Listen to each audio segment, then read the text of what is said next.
beautiful people, magandang araw po sa inyong lahat.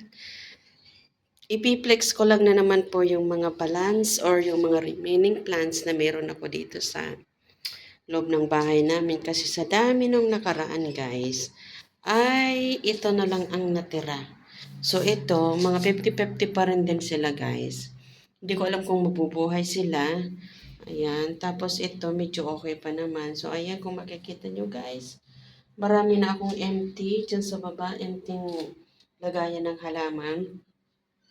And ito guys, ang aking water propagation. So dito naman guys, medyo okay din naman to.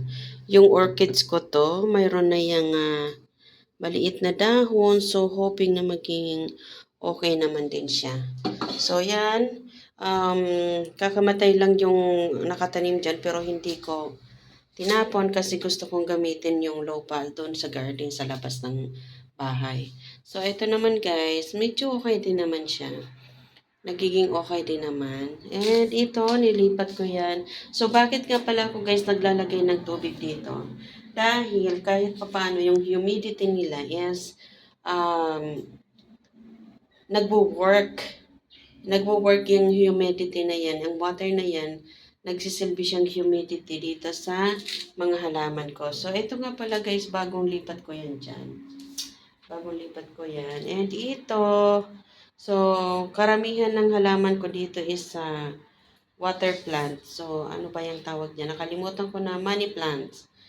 Oh, 'di ba? Mayroon akong halaman na namulaklak ng roses. Char.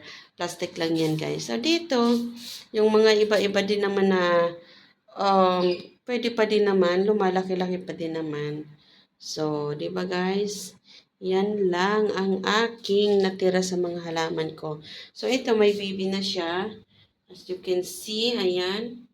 May bibi na siya. Tapos yung mga maliliit na mga tira-tira. So, yan lang sila guys. Okay?